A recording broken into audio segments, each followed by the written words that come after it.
We're good? Okay.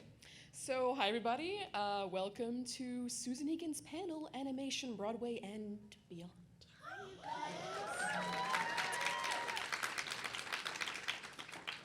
Well, so I'm assuming you know that she's Rose Quartz and Megara and a bunch of other things on Broadway, in fact. Yeah, a bunch of other things on Broadway. That's true. I'm gonna go. Hi. I'm gonna live stream this. Hello, you can see Hey, everybody. me in the purple. On my little Yeah, it's a really good angle right up our noses. So you know. Precisely, that is the best angle for everyone. So good. I know. It probably shouldn't do sideways. Should we do it this way? Is that better for people? That's better framing. Okay, good. Okay. Hi, everybody. Say hi to everybody. Hi, everybody. So good. Okay, we're gonna ask away. All right, so here's an easy question. Oh yeah. Okay, good. How's your MomoCon going yourself? Oh my gosh, it's so good. So I've never been to MomoCon before, and it's amazing. I love Atlanta anyway, but I'd never been to the aquarium, and I went last night, and the whale sharks. It's all about the whale sharks. Sharks are so awesome. Brilliant. It was so amazing. But seeing all of your costumes, and I love the anime slant here, and all of it. So I'm digging it. It's been really fun meeting you guys. So. Thanks. Yes. And everybody's it's such a love fest. Do you know?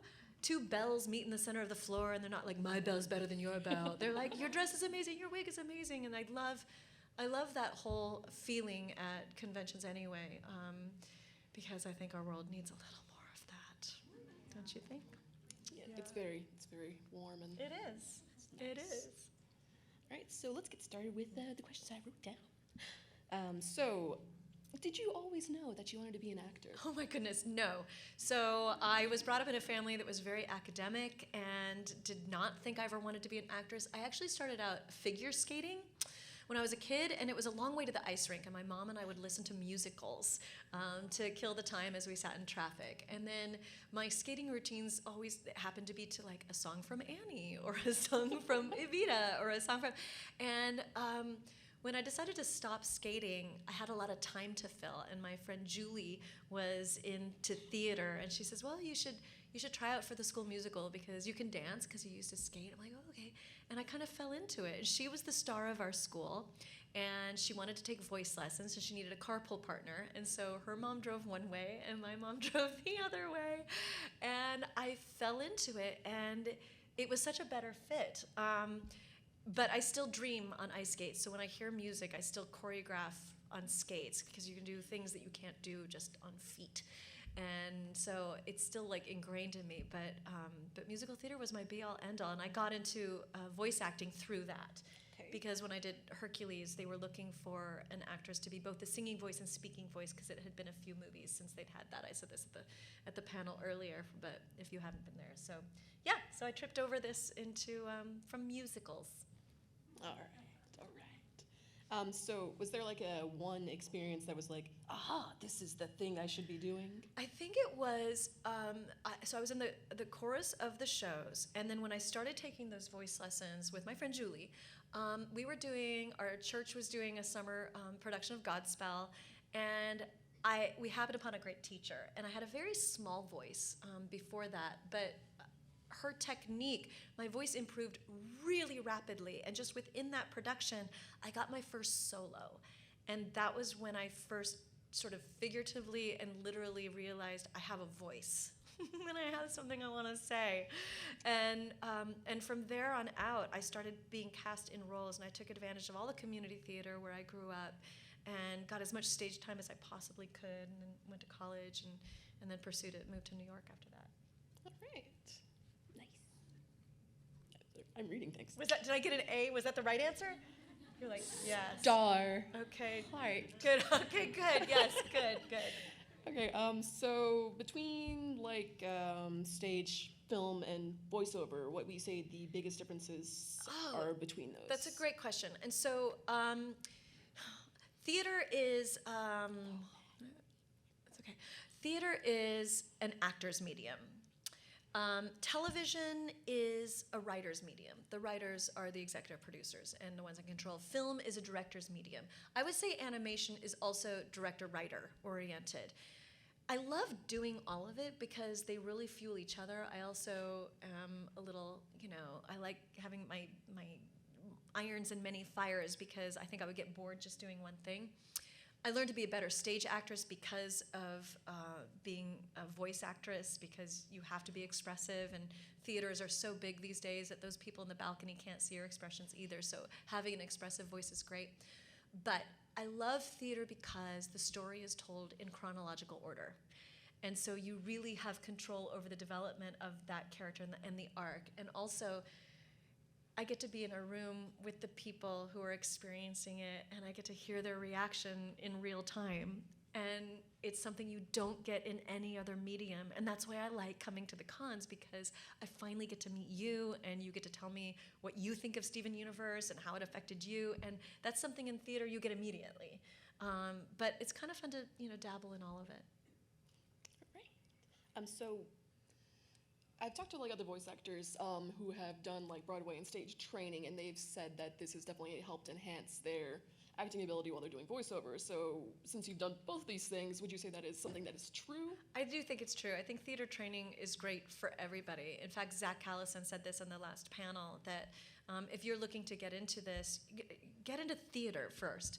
There's something about being a theater actor where I just think, you've been up on stage, you've bombed, you've succeeded, and you're not afraid to do anything, to try anything, and just to be ridiculous. Now, put yourself in a booth, a small, like 6 foot by 6 foot booth, and they're like, okay, you're being carried by a centaur, and there's a fish down your top, and go. And you just have to, like, go, oh, okay. There's no sense of memory. I've never been in that situation. But you're in this very dry environment, and you have to provide it for yourself.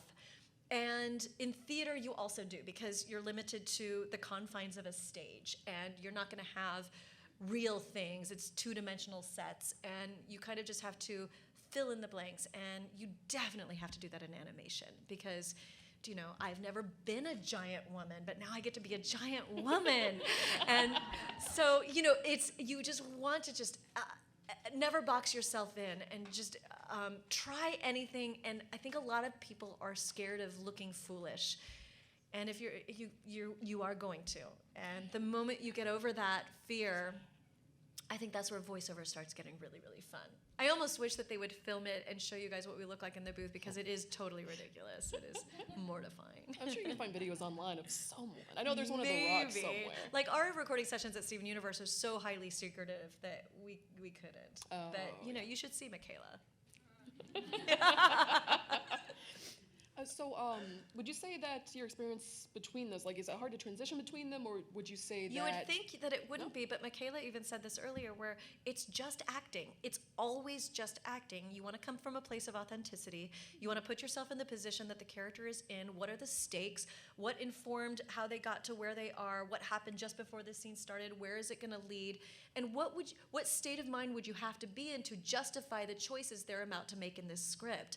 Now, maybe that puts us on another planet, or now we're in home world, or now I'm a diamond who's decided to, spoiler alert, blah blah blah blah blah, and become Rose, or maybe I'm a woman in a bad marriage who's considering divorce on this episode of NYPD Blue. Like, it doesn't matter. The stakes and the realities are real to those characters, and you have to come from a place of authenticity, because audiences are very smart, and they're going to know if it's fake, right, like that. Oh yeah. Yeah. So are there any personal experiences that you tend to pull from when you're portraying any Yes. characters? So you're going to share certain qualities with characters, and not share certain qualities in characters. So, for Belle, yeah, I'm kind of cerebral. I read a lot. Those are kind of things. I'm a little bit of an oddball, so I could relate to that. I play Sally Bowles on Broadway, and I'm not a heroin addict, and I never have been a heroin addict. So I couldn't really draw from that. But you can still place yourself in the situation, and what drove her to that position, and how would you behave in that situation? How would I, Susan, behave in that situation given the circumstances that character is in? Even though I haven't been there, it's still drawing from me and my thinking and all of that. Okay, Yeah. so out of the characters you play, would you say there are any of them that you've played that are the least like you? Like, which one would be the least like you? And how would you approach that? Gosh, the question is always, which character are you the most like? And that would be Meg.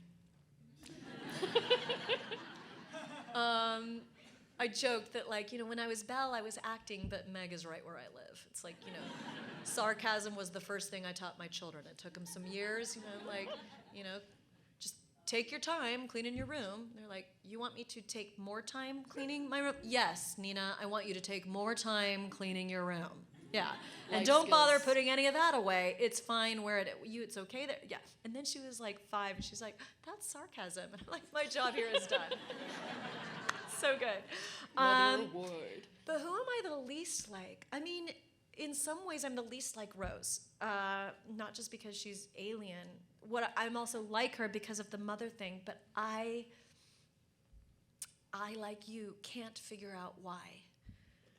A lot of the time with her. I mean, I know why she became Rose. I know why she would fight for Earth. I know all of that. I don't know why she would leave a child. But she didn't have a choice. But it's still, she had the choice to have a child, to put that in position, to put him in that position, and yet she is him. It's all very complicated. But I really have a hard time with that. Like I say, I don't think I'm Sally Bowles, but I get it. I get what would drive somebody there to a very dark place. So you have to find just even the smallest piece of You do. yourself. You find a kernel that is like you, and then you build from there. Okay. And that's what keeps it honest. Yeah. Awesome. So, la la la la la. Okay, so talking about similar and different characters, do you prefer to play ones that are similar to your personality or opposite? I had a great director, Sam Mendes, who said that you seem to have the perfect role at the perfect time in your life. There's always something in your life that can uniquely inform that character's story, and that's probably why you got the part, right? And then there's always something in the character's world that can inform and teach you something about your life. And that's true. Sally Bowles is another example. It's from a play called Cabaret, and it's very dark and gloomy. But Sally was sort of struggling in her life at a point when I was struggling in my life too, and so that was very similar. And you do learn lessons. I learn from Steven Universe all the time, and that's really just from the wisdom of Rebecca Sugar and opening my eyes to what is needed in this world, and just making the world a better place, and I get to be a part of that. Yeah. Well, I mean, just personally, I really enjoyed your performance. Oh, thank you so much. Thank you. So talking more about Broadway, I read that Hercules is now a musical. Yeah, Hercules is coming to New York. Yeah, it's going to be through the Public Theater this summer. It's going to be in Central Park, which is going to be glorious. Outdoor venues, perfect for Hercules. I know some things about it that are highly secret, but I'm hoping that it's such a successful run and well received that then it does make the transfer to Broadway. So I'm hoping, because I got to be in those recording sessions with Lilias White, Cheryl Freeman, and LaShawns, and Roz Ryan, and to hear that stuff live, those gospel harmonies live, and I was the only other person in the room besides, the engineer and the directors and, Alan Menken and everybody listening, but the creative team, and it is just time for all of that music to be heard in a live space where you guys can just preach it. Would you want to play Megara if they gave you I'm a 49. chance? If they cast me as Meg, they would be stupid. Just a little. Thank you very much. Yes, if it's a very large arena space and everybody was nearsighted, then yes, those would be ideal conditions for me to play Megara. No, I know who's playing Megara, and she is a pal, and she is brilliant, and so it's fine. It's the time to pass the torch. It's all good. All right. Get it? Greek. So I guess, is she your dream cast for that role? She is. In fact, people for years have asked, if anybody could play Meg, who would you want to see play Meg? And I've always tweeted this person name. Not like I'm responsible. I just think that they're really smart people who are casting it too. So Disney's pretty smart. Well, maybe they want your opinion. You were mega right. I'm sure that they're like, we don't know what to do. We're at a loss. We don't know how to produce anything. We, the Walt Disney Company. I know. Let's go back 5 years in Susan's tweet record and see who she would cast. I am certain that is exactly what happened. Totally was. Yeah. Totally was. Totes. Okay, so kind of a little in the same vein. If Steven Universe became a musical on stage, is there a musical number or like one scene that you would love to see portrayed live? Oh, there are so many things that I would love to see portrayed live. I want to meet Garnet's my favorite character. And so, like, I want to see that. I don't know how you would do it live. How would you do the fusions? Like, what would you do? But people could figure it out. They could figure it out. They're very smart. Yeah. I mean, honestly, a lot of this, I would want to see the same cast. Wouldn't you want to see Patti LuPone? Wouldn't you want to see... Oh, yeah. Yeah, Christine Ebersole. Like, honestly, Estelle, yes, please. Of course. You know, everybody. Oh, my gosh. How many of you were at the panel earlier for Steven Universe? Yeah. Dee Dee is Pearl, right? She just is.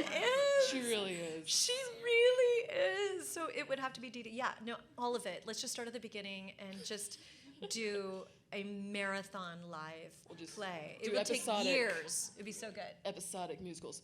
Come back tomorrow for the next musical episode. Yeah. Be good. Okay. Man, I couldn't even come up with an answer to that question. I was just like, it's so good. All of it. Bring it on. Bring it on. All right. So you already answered the next question. Okay. So you've also done musical albums. Yes.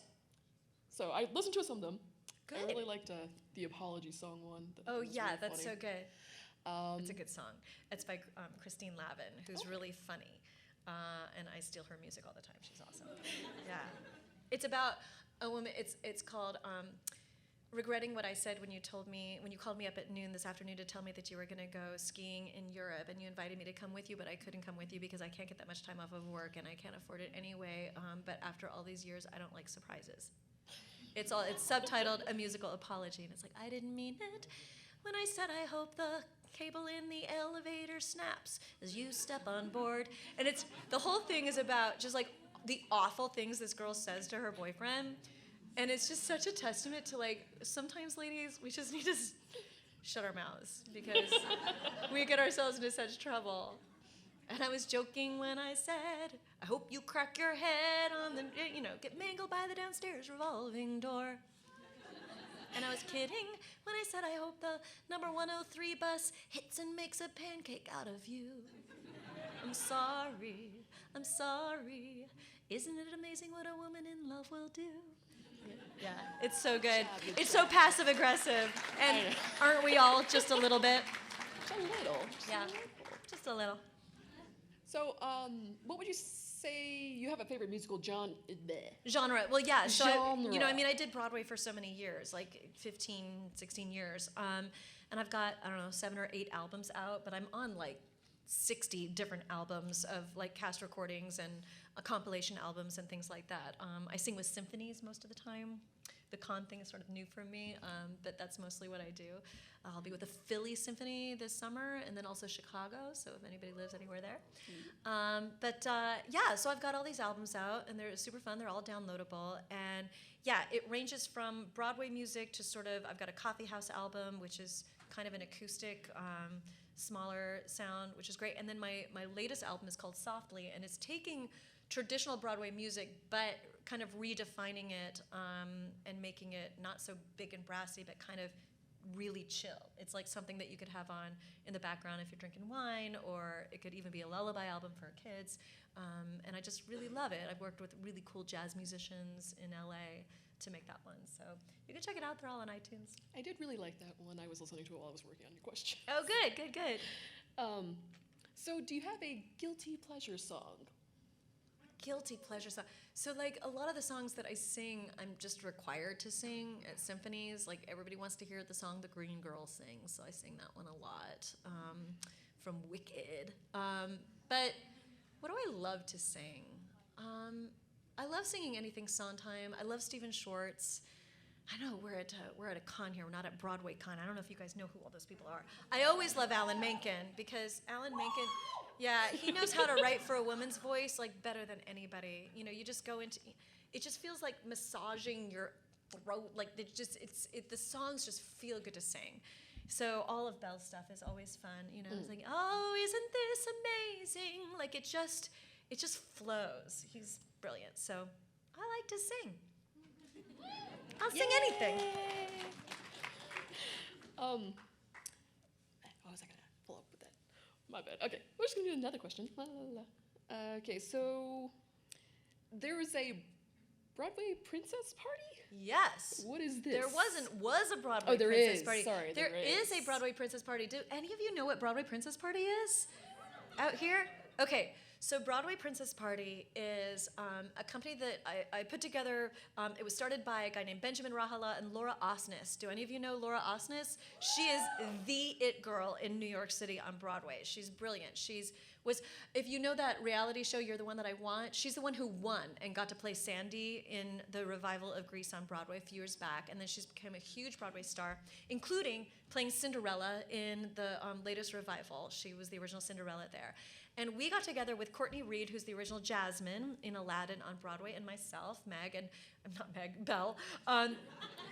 And we started doing these concerts with all the original princesses, Broadway princesses in New York, where we just get together on a Monday night at 54 Below, and we jam all the princess songs, and it became this sort of cult hit. Now, none of them knew the con, world, like you guys.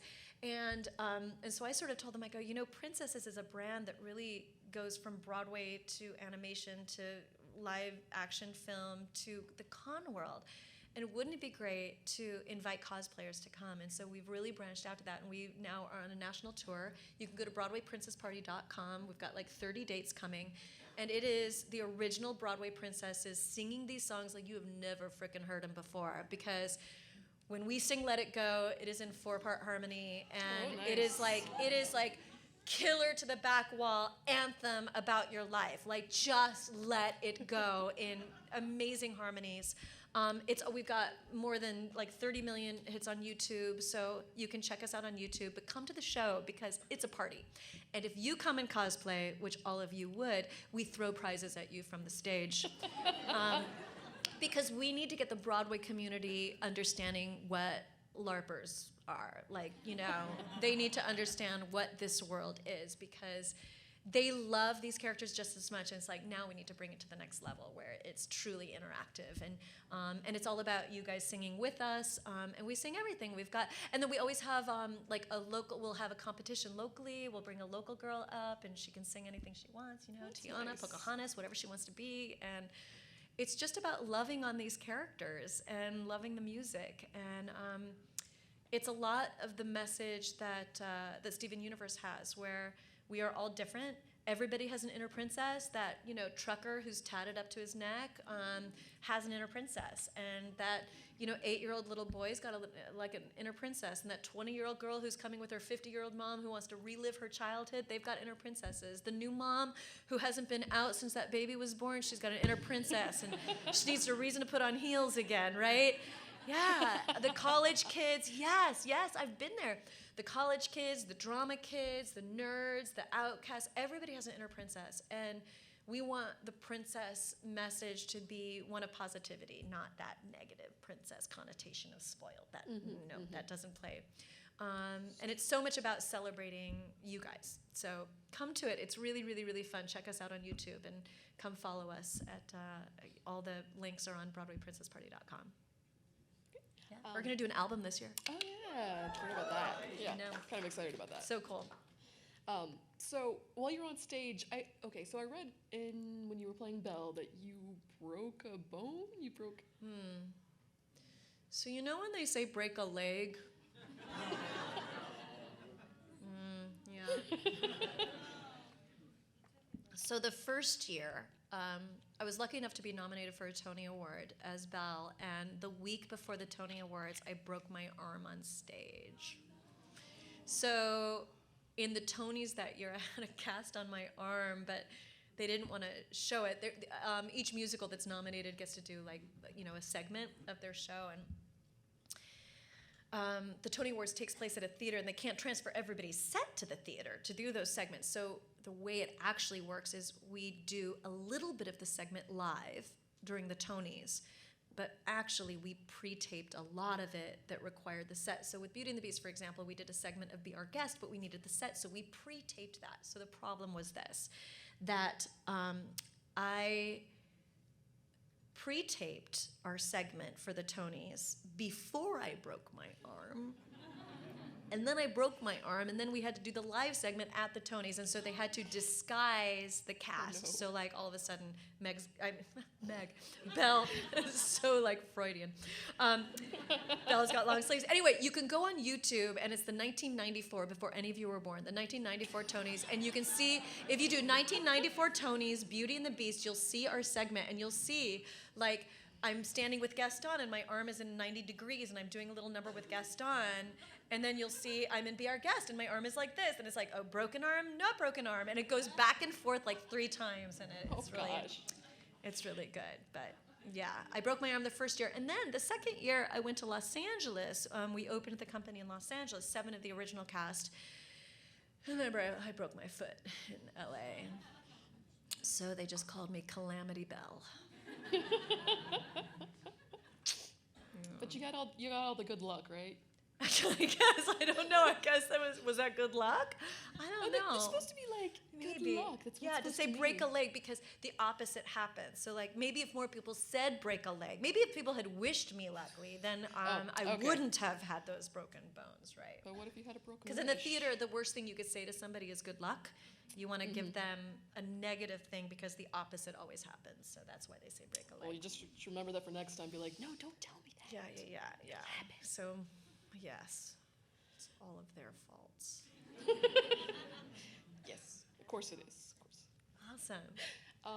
So I'm gonna go back to Steven Universe really quick. I just want to know what has been your favorite part about working on Steven Universe. Oh, I think honestly meeting the fans, and I'm not saying that because I'm getting to meet you here, but it's true because I had to be educated about a lot of the stuff that is in Steven Universe, and it's brilliant. And again, I just think Rebecca has a way of seeing what we need. A lot of us know what the world needs, but she's able to voice it and articulate it in such a beautiful, loving, accepting, non-threatening way. And I think it's been great to learn from that, and then to meet so many people that are affected by it, who find a kinship with a character on Steven Universe that they might not have seen in the media before, because she has done that for all of us, and I just think it's amazing. So, just lucky. Yes. No. So we'll do some Q&A soon. Yeah. Do you guys have some questions? Make them hard. Yeah. Heckling works too. Feel free. I just got a couple more questions I want to ask you. Yeah. I was going to ask you about farming, but that might take Oh a yeah, while. you can. That's okay. I won't talk very long. Okay. Yeah, I love to farm. Okay, so yeah, I was like, farming. Yeah, so I've got a farm in Temecula, but we're actually moving now. We're going to move to Tennessee so we can live on a farm full time. Oh, see, So- that's what I was wondering. I'm like, Yeah. you had this farm in California. We're going to sell gonna that. That have was our another one? practice farm. Okay. Yeah, we've got 900 avocado trees, so I'm Oh, wow. really going to miss that because you can't grow avocados in Tennessee, and it's like, oh, the guac. Gotta But you guac gotta- the guac. yeah.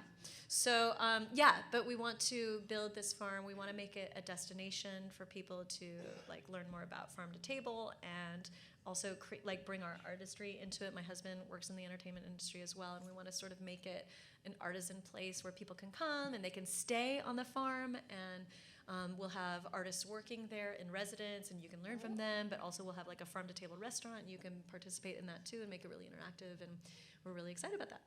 Yeah. That sounds like a really awesome idea. Yeah, that's gonna be fun. I'll be all for that. So just a couple more, or one more. Okay. So when you were starting out, if you could talk to yourself then, what would be one piece of advice you would have given yourself? Honestly, I was given really good advice, Okay. which was listen to yourself. I'm speaking at a graduation next week, and it's what I want to talk about with them too. Of like, we've got that inner voice. We've got that inner voice that's like, yes, those pants don't look good on you. But that's not the interviews I'm talking about. That one you like pat on the head and you nod and you push it to the side. But that other voice that sort of makes you gravitate towards this job instead of that job or this person, that's the voice that we don't trust often enough. And it leads to the right place, and it leads you down a path that you might not have written for yourself, right? We think we know what's best for us. But oftentimes, if you think your world and your life is going to arrive looking a certain way, which a lot of young people do out of school, they think, oh, my opportunities are going to look like this. Well, then they're going to miss out on the opportunities that are actually presenting for themselves. And so I want to keep the blinders off, to keep your eyes open, stay open, and look around. And I don't know why I did that. I made some very unconventional choices as far as the industry is concerned. But I'm a really happy person. And had I made the choices that maybe an agent might have said I should have taken, or somebody said, oh no, you can't pass up that job, well, I wouldn't have met my husband, I wouldn't have had the kids that I have, Anyway, so our paths are all unique, and who knows what it's gonna be. And also life has so many chapters, and don't be afraid, Courage isn't not being afraid. Courage is moving forward despite the immense fear that you have. And so everybody has the possibility of changing the world just in the world that surrounds us. And if everybody did that in a positive way, we would be in a very different place.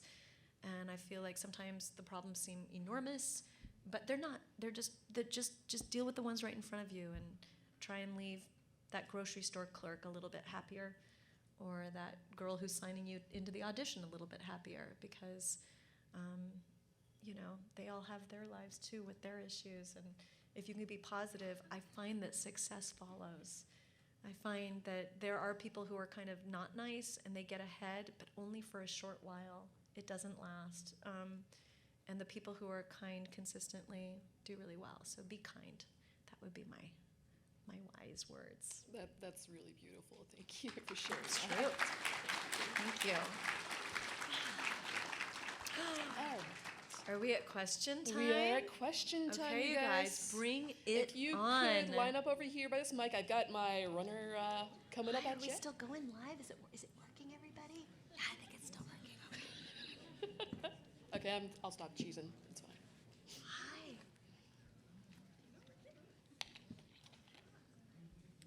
Go for it.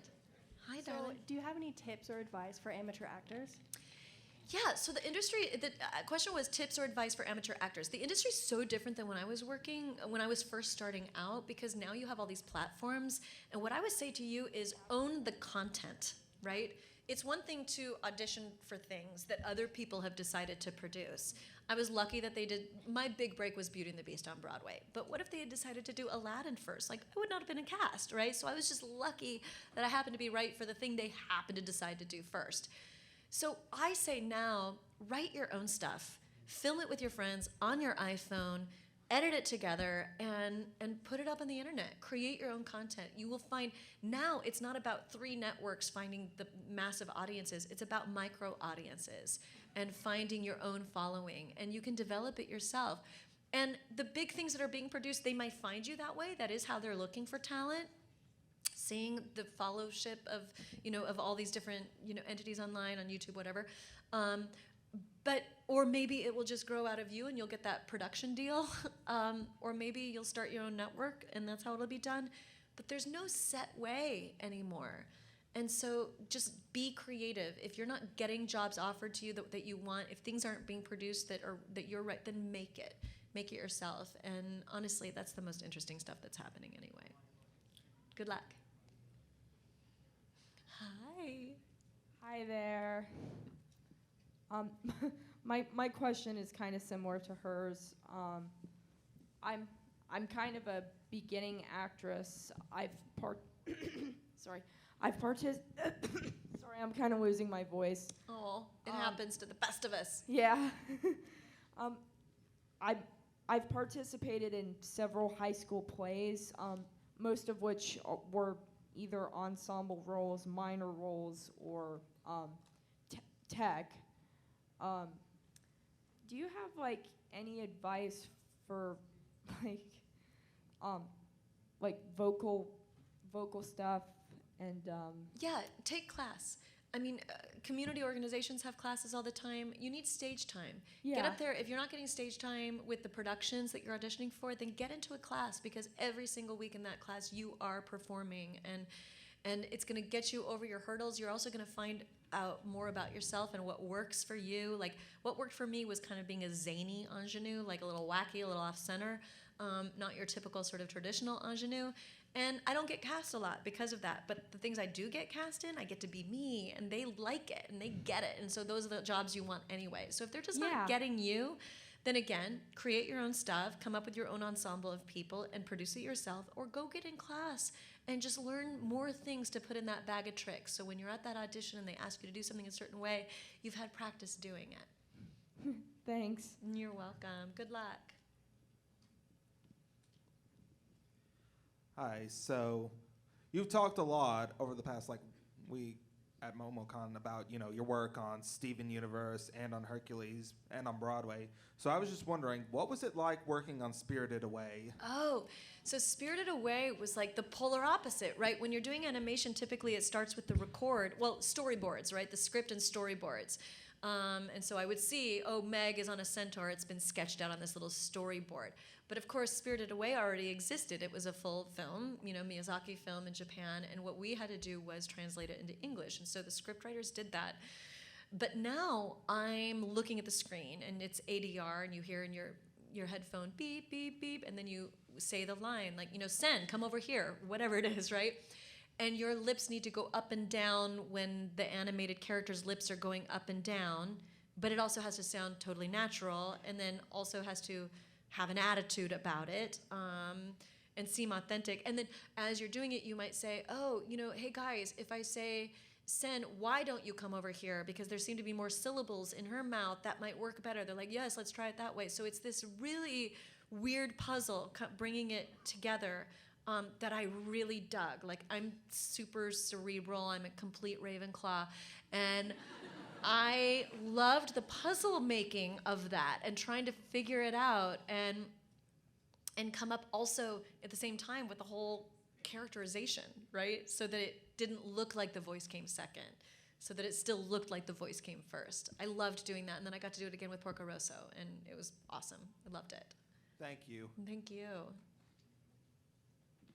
Hello. So you mentioned loving Stephen Sondheim, which is interesting because I have a special place in my heart for Sondheim where all my nightmares come from. Oh, well.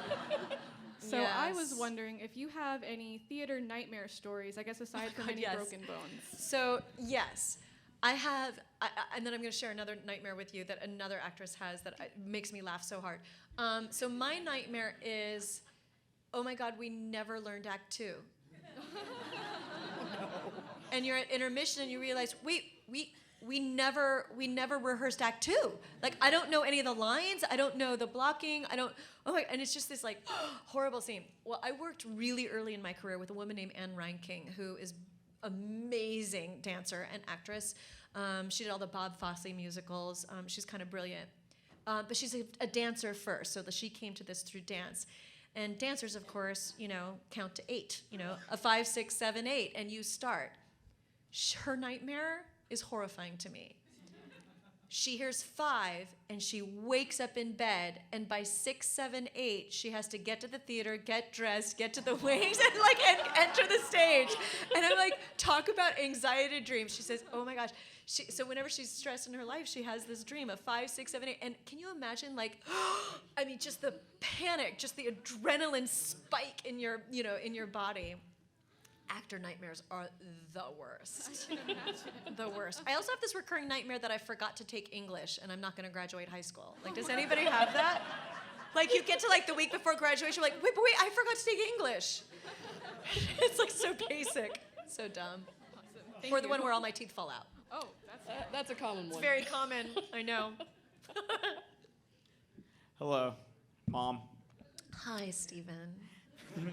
That actually is my birth name. I don't even remember from yesterday. Yes, I do.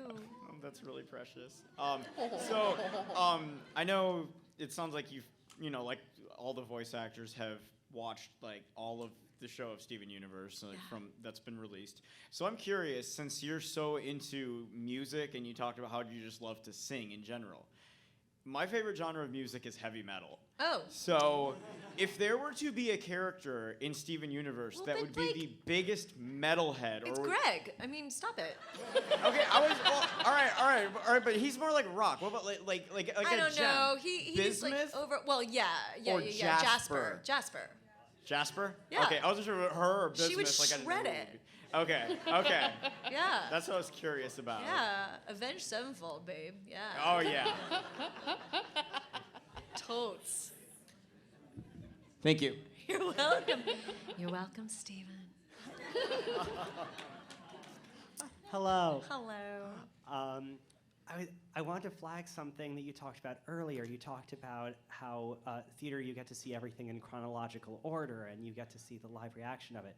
And I know that a lot of the times in animation, they'll record stuff out of order, they'll go back, or even if they do it, it's over the course of a few days, you don't know how it's going. So I'm curious as to what's your emotional reaction getting to do all those parts and then seeing them kind of put together after the fact. I mean, that's the magic of the animated situation. The directors are so important. And in this case, it's directors and writers. So Rebecca really explains it to you, like how the vision is going to be. And she's so good at articulating it. I mean, we see sketches, we see the storyboards, but she'll tell us what the final animation is going to look like and how it's going to be shot. And I mean, well, it's not shot, it's drawn, but even drawn at certain camera angles, right? So you know if it's super close up or you know if it's going to be far away, which changes the voicing of it. But they really fill in all the details that you don't have. But I remember in Hercules, again, it was just the sketches, and then Hercules, we recorded over about 18 months because they would get to the next phase of things, and we might need to do some re-records, or maybe the scene was taking too long and we need to tighten it up, or maybe they rewrote because they felt like it wasn't working.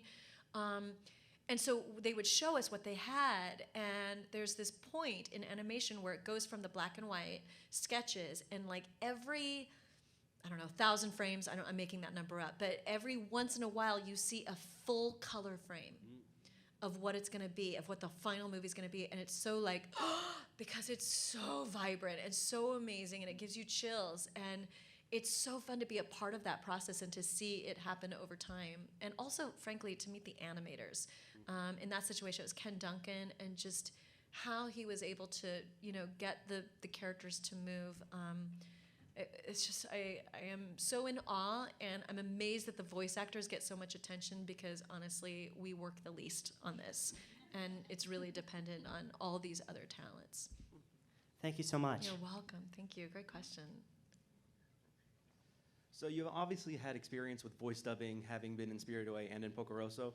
I was just wondering if there was like a television anime show that you would like to be a part of. What would it be, and which character would you like to voice in it? Okay, so I like doing new things, so I want it to be a new project, but I really want to do a television show that I get to be a part of more because, with Hercules, it's 2 hours, and then that's it. Like, that's as much character development as I get with Meg. And with Rose, she's not in all that much, and it's all sort of flashback.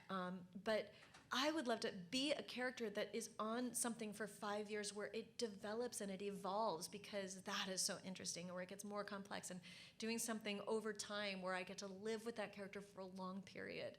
And it can be anything. I'm open to it. And again, I'm probably not the best judge of what it should be, so I'll just wait for it to come and figure it out. Let the universe decide. Okay, thank you. Yeah, thank you. Hey, how are you? Hi, I'm so good, thanks. So your character Rose Quartz represents love and unconditional love and loving everyone else. I want to know some examples of how Rose Quartz affected your daily living and how you view the world now. I don't fully understand her yet. I mean, I think there's a lot to mine there. Pun intended, I guess. Yes, she's love. But what's interesting about her is that she's also selfish, and she's also impetuous, and it depends at what timeline. Like, is it Rose recording the VHS tape for Steven? Or is it Rose shortly after, deciding to be just Rose, where she's still kind of that teenage form? What do I learn from her? I learned to be fierce. I learned the warrior thing. I learned that life is hard and that sometimes you have to make it the least worst decision. And I think that's the situation she was in. She had to make which decision is least terrible. And so that's what she had to do. And that's life. And I think, like, as a human being on this planet, sometimes those are the situations you're in. And and so I think she chooses the most loving in those, and I think that's a lesson that we can all learn. She's more chill than I am as a mom and a human being, so I also love that about her, and I think about that a lot. Thank you. Oh, thanks. Good question. Hello. Hello. I was curious, how did you feel about, bringing Meg back to life during the Kingdom Hearts Oh, games? yes! I was so excited! Kingdom Hearts 3! And what did you think of the story overall? Oh, it was great. It was great. The story's always great. I love the writing. It was so fun because it's the same team. And, I mean, it's been 20 years. It was literally, 20 years when I recorded Kingdom Hearts 3 since Hercules had come out. And to just get to revisit and, like, find that voice again and also change some of the lines, like, oh, okay, Meg wouldn't really say that, but she might say this. They're like, yeah, you're right. And so that's cool. It's like, get that edge in. Like, they had her a little bit too nice. Like, yeah, she would not say that genuinely. Like, she'll say a genuine line, but only after, like, 2 snarky lines first. So, yeah, it was really cool. I would love to do more of that. Thank you. Thanks. Hi. Hi. You were talking about how you, with Rose, you have a separate way of thinking with her. You don't really get her, which is also always a really weird thing to have with a character whenever you're playing them. But my question is, what advice would you give to Steven as yourself that you think you wouldn't get from Rose, just because of her way? Oh, of thinking that Susan would give. Yes. To Steven. Yes. Oh. Okay, so the interesting thing that didn't come up in the panel earlier, and I didn't want to chime in, but we're all struggling with the question of how much are we our parents? Same. So even though Rose really is Steven, we all are. We are all half mom and half dad genetically, and with that comes personality traits or tendencies or health issues or addiction issues or whatever, and we all have a feeling about our parents, and that is the gamut, some good, some terrible, and we're always questioning, like, oh God, is that my dad in me? Is that my mom in me? What is that? And I would tell him to stop asking that question. It doesn't matter. It doesn't matter. You are you on your path. And his whole quandary over questioning living up to his mom at first and then being angry at his mom for other things, it's like, you are not your mother. Even if you technically, as a gem, are your mother, you aren't. You aren't. It is free will, and you have your own choices, and trust your voice more, and stop questioning where it comes from, and just have a little bit more faith in you, and those questions will take care of themselves. That's what I would say. Thank you. Thanks. Hey. I just made that up.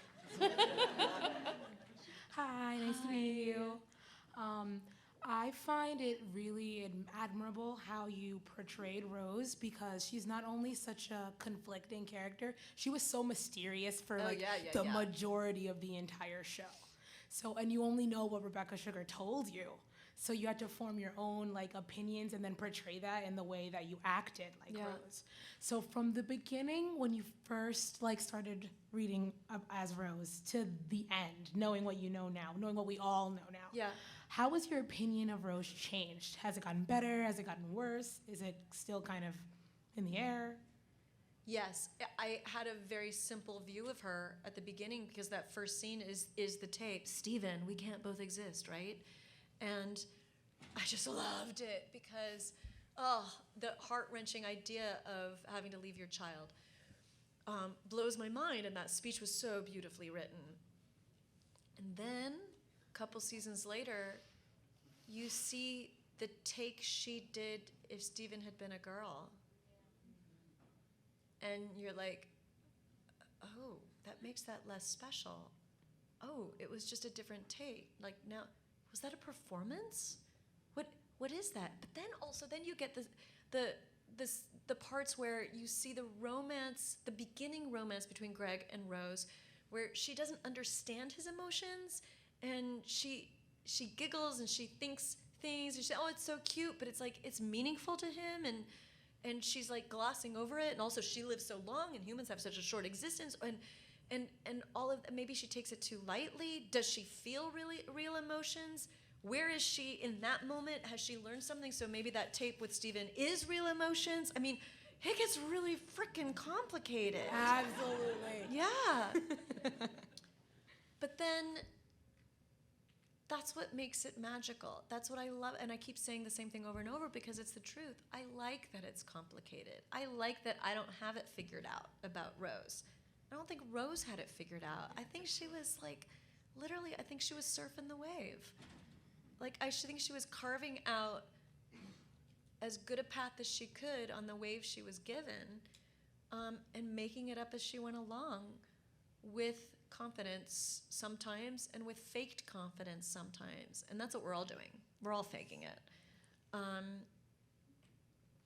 Yeah, so how has my opinion changed? Yeah, I got a little mad about her choices. And I'm like, oh my God. But it's also the genius of Rebecca. I'm like, she's so narcissistic. It's so about her. She's saying things and then all the scenes with Pearl. Holy crap, right? And yet, she was the first one to teach Pearl that Pearl's an individual and not a Pearl, right? Who has the right to her own feelings and her own free choice and free will. And so in that way, my God, Pink was beyond her years. And then, but it also doesn't seem like she was just playing with Pearl at some points and like, oh, something shiny, and she would wander over there and meet Greg. And then it's alluded to that she had many people before Greg, do you know? Oh, yeah. And that she finds humans are so funny, right? Oh, it's so fun. They're so amazing. And like, you start out so little, and we are just who we are. When we become where Jem is its full self from the get-go, but humans start out as these little babies. But I loved that point of view too. What I love most is her love of human beings, and that we do have free choice, and that we grow and change. And she was so curious about that. Yeah, her appreciation of life. But yeah, I don't always like her. Thank you. Yeah. Sorry, long, complicated answers. Are you guys like falling asleep? No, they're very engaged. So my question is, if you could play any character in Steven Universe, what would it be? I think I'm in the right character. Right. Because I'll tell you why. I could not play Pearl better than Dee Dee. And that's the only other mom that I would be like. I'm more like that in real life than I am Rose. I'd like to think I'm more like Rose. Sometimes I'm really cool and chill and like come up with the creative, like, I'm not as like neurotic or scared of things as Pearl is, but I am really detail oriented, but I can't touch what Dee Dee does. So I think I'm in the right spot. I know we're supposed to have one question, but I have a second question. Is that okay? Okay. My second question is, how did you feel when you found out that Rose is actually Pink Diamond? Yeah, I was gobsmacked. It's not a common phrase these days, but that is how I felt. I'm like, oh, okay, here we go. But it was also really fun to record that because she is Rose, but like grown up, really isolated with these crazy older sisters, and also spoiled, like me, I want, this is my planet. And then slowly her eyes are opened. And so you kind of got to play that sort of petulant preteen. Like that's what I think of as Pink. I find her, she's more juvenile, the voice is a little higher. And that's all coming from Rebecca. And I thought that was really, really fun to explore as an actress. I loved that.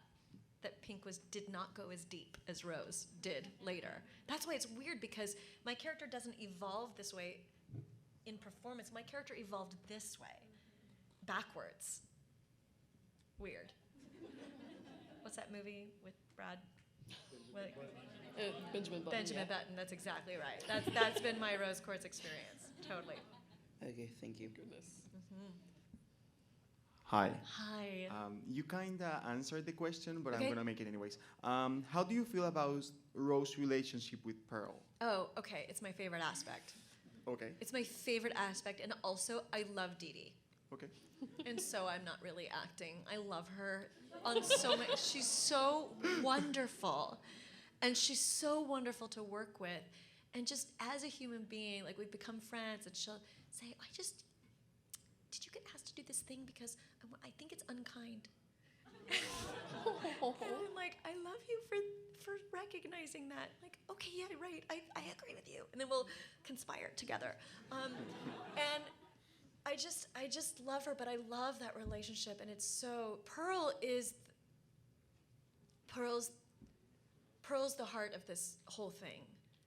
It's not Steven, it's Pearl. She gives up the most, and she does it, even though it's really hard, and she blows my mind, and so I love the scenes where she gets what she wants. I love the scenes where the love is there. I love that they dance a dance and don't need to finish each other's sentences. I love what that represents in our world.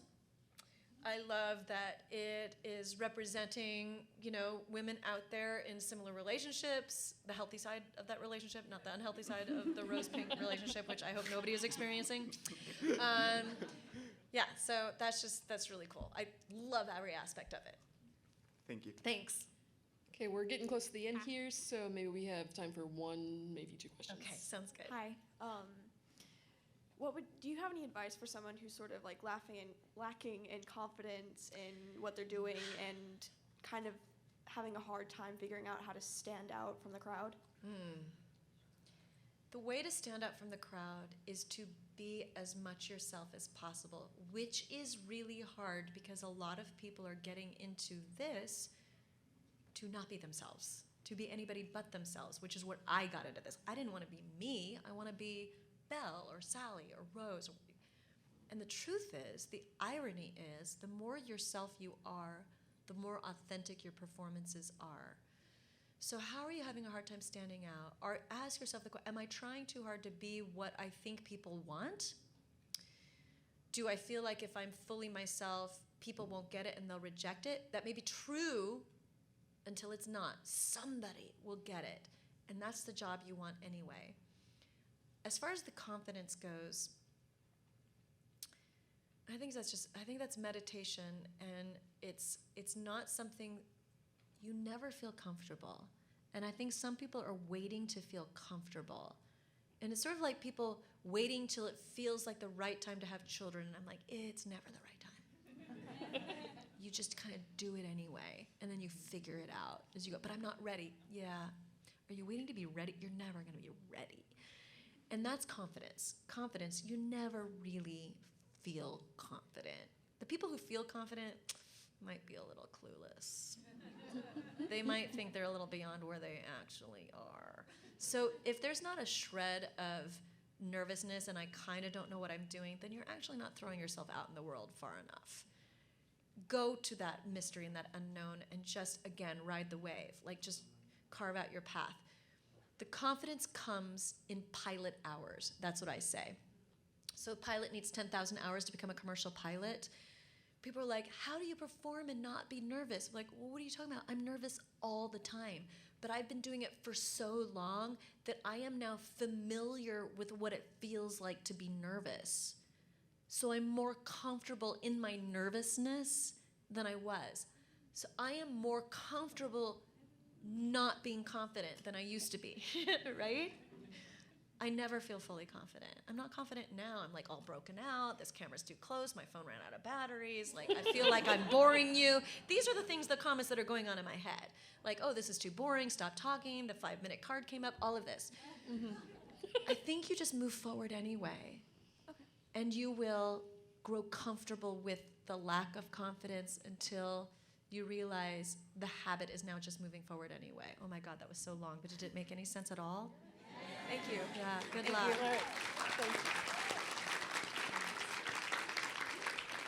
So that is actually all the time we have for questions. You guys are so amazing. Thank you so much for coming, for Yes, sticking thank it you so out. I'm much. gonna go back to my booth for a little while if you want to come say hi.